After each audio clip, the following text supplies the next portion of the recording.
ಡಿಕೆಶಿ ಸಂಪುಟ ವಿಸ್ತರಣೆ ಕಸರತ್ತಿಗೆ ಕೊನೆಗೂ ಸಿಗ್ತಾ ಇದೆ ಮುಕ್ತಿ. ಇಂದು ದೆಹಲಿಯಿಂದ ರಾಜ್ಯಕ್ಕೆ ಬರಲಿದೆ ಸೀಕ್ರೆಟ್ ಲಕೋಟೆ.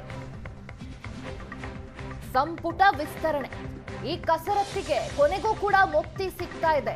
ದೆಹಲಿಯಿಂದ ರಾಜ್ಯಕ್ಕೆ ಸೀಕ್ರೆಟ್ ಲಕೋಟೆ ಇವತ್ತು ತಲುಪ್ತಾ ಇದೆ. ಹೈಕಮಾಂಡ್ ಕಳಿಸುವ ಲಕೋಟೆಯಲ್ಲಿರಲಿದೆ ಅಚ್ಚರಿಯ ಹೆಸರುಗಳು. ಹಲವು ಸುತ್ತುಗಳ ಮಂಥನದ ಬಳಿಕ ಸಚಿವರ ಪಟ್ಟಿ ಫೈನಲ್ ಆಗಿದೆ. ರಾಹುಲ್ ಗಾಂಧಿ ವಿಶೇಷ ಆಸಕ್ತಿಯ ಮೇರೆಗೆ ಸಿದ್ಧವಾಗಿರುವ ಪಟ್ಟಿ ಇದು. ಜಾತಿ, ಪ್ರಾಂತ್ಯ, ಹೊಸ ಮುಖಗಳನ್ನ ಒಳಗೊಂಡಿರುವಂತ ಲಿಸ್ಟ್ ಇದಾಗಿರುತ್ತೆ.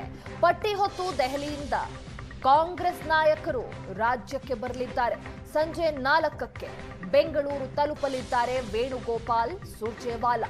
ಹೈಕಮಾಂಡ್ ನಾಯಕರ ಆಗಮನದ ಬಳಿಕವೇ ಪಟ್ಟಿ ಪ್ರಕಟವಾಗಲಿದೆ. ಸಚಿವ ಸಂಪುಟ ವಿಸ್ತರಣೆ ಇದೇ ಎಲ್ಲರ ಬಾಯಲ್ಲೂ ಬರ್ತಾ ಇದ್ದಂತಹ ವಿಚಾರ. ಯಾಕಂದ್ರೆ ಸಚಿವ ಸಂಪುಟ ವಿಸ್ತರಣೆ ಯಾವಾಗ ಆಗತ್ತೆ, ಸಚಿವ ಸಂಪುಟ ವಿಸ್ತರಣೆ ಯಾವಾಗ ಆಗತ್ತೆ ಅನ್ನೋದೇ ದೊಡ್ಡ ಒಂದು ಪ್ರಶ್ನೆಯಾಗಿತ್ತು. ಇನ್ನು ಸಚಿವ ಸಂಪುಟ ವಿಸ್ತರಣೆಯ ವಿಚಾರವಾಗಿ ರಾಜ್ಯ ನಾಯಕರು ಆಗಾಗ ದೆಹಲಿಯನ್ನ ಕೂಡ ತಲುಪಿ ವಾಪಸ್ ಆಗ್ತಾ ಇದ್ರು.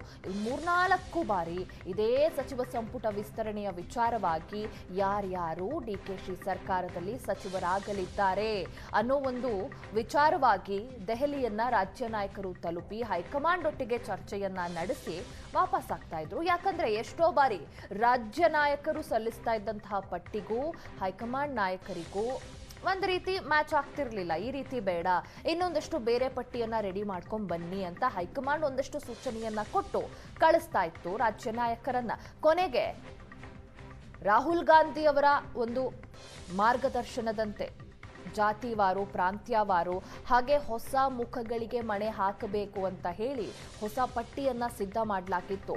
ಅದರಂತೆಯೇ ಸೂಚನೆಯಂತೆ ರಾಹುಲ್ ಗಾಂಧಿ ಸೂಚನೆಯಂತೆ ಡಿಕೆ ಶಿವಕುಮಾರ್, ಮಾಜಿ ಸಿಎಂ ಸಿದ್ದರಾಮಯ್ಯ ಹಾಗೆ ರಾಜ್ಯ ನಾಯಕರು ಪಟ್ಟಿಯನ್ನ ಸಿದ್ಧ ಮಾಡಿದ್ರು. ಈಗ ಎಲ್ಲರ ಹೆಸರನ್ನ ಕೂಡ ಕೂತು ಚರ್ಚೆ ಮಾಡಿ ಅಂತಿಮವಾಗಿ ಒಂದಷ್ಟು ಫೈನಲ್ ಹೆಸರುಗಳನ್ನ ಸೀಕ್ರೆಟ್ ಲಕೋಟೆಯಲ್ಲಿ ಇವತ್ತು ರಾಜ್ಯಕ್ಕೆ ತಲುಪಿಸಲಿದೆ ಹೈಕಮಾಂಡ್. ಹೈಕಮಾಂಡ್ ನಾಯಕರು ರಾಜ್ಯಕ್ಕೆ ಬಂದ ನಂತರವೇ ಯಾರ್ಯಾರು ಸಚಿವ ಸ್ಥಾನ ಸಿಕ್ಕಿದೆ, ಯಾರ್ಯಾರು ಡಿಕೆಶಿ ಸಚಿವ ಸಂಪುಟದಲ್ಲಿದ್ದಾರೆ ಅನ್ನೋದು ಗೊತ್ತಾಗೋದು. ಒಂದಷ್ಟು ಜನ ಡಿಕೆಶಿ ಆಪ್ತರು, ಮತ್ತೊಂದಷ್ಟು ಜನ ಸಿದ್ದು ಆಪ್ತರು, ಹಾಗೆ ದೆಹಲಿ ಮಟ್ಟಕ್ಕೆ ತಲುಪಿ ಲಾಬಿಯನ್ನ ಮಾಡಿದವರು ಹಲವು ಶಾಸಕರು ಸಚಿವಾಕಾಂಕ್ಷಿಗಳಾಗಿದ್ರು. ಸಚಿವ ಸ್ಥಾನದ ಇಂಗಿತವನ್ನ ವ್ಯಕ್ತಪಡಿಸಿದ್ರು. ಆದರೆ ಎಲ್ರಿಗೂ ಕೂಡ ಕೊಡ್ಲಿಕ್ಕಾಗಲ್ಲ ಸಚಿವ ಸ್ಥಾನವನ್ನ. ಹೊಸ ಮುಖಗಳಿಗೆ ಮಣೆ ಹಾಕಬೇಕು ಅನ್ನೋದಾಗಿ ಕೂಡ ಹೈಕಮಾಂಡ್ ಸೂಚನೆಯನ್ನ ನೀಡಿದೆ. ತುಂಬಾ ಬಾರಿ ಸಚಿವರಾಗಿದ್ದವರಿಗೆ ಈ ಬಾರಿ ಕೊಡುವ ಸಾಧ್ಯತೆಯೂ ಕೂಡ ಹೆಚ್ಚಿದೆ. ಸೋಮವಾರ ಪ್ರಮಾಣ ವಚನ ಆಗಲಿದೆ. ಇವತ್ತು ಬಂದು ಪಟ್ಟಿ ಫೈನಲ್ ಆಗಿದೆ. ಪಟ್ಟಿ ರಾಜ್ಯಕ್ಕೆ ತಲುಪುತ್ತೆ. ಹೆಸರಿನ ಅನೌನ್ಸ್ಮೆಂಟ್ ಆಗತ್ತೆ. ಯಾರ್ಯಾರು ಸಚಿವ ಸಂಪುಟದಲ್ಲಿದ್ದಾರೆ ಅನ್ನೋದು ಅನೌನ್ಸ್ ಆಗತ್ತೆ.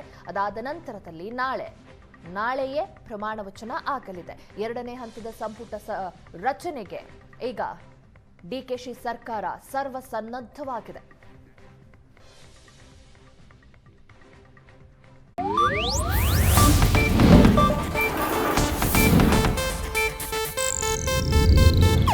ಇದು ಏಷ್ಯಾನೆಟ್ ನ್ಯೂಸ್ ನೆಟ್ವರ್ಕ್ ಪ್ರಸ್ತುತಿ.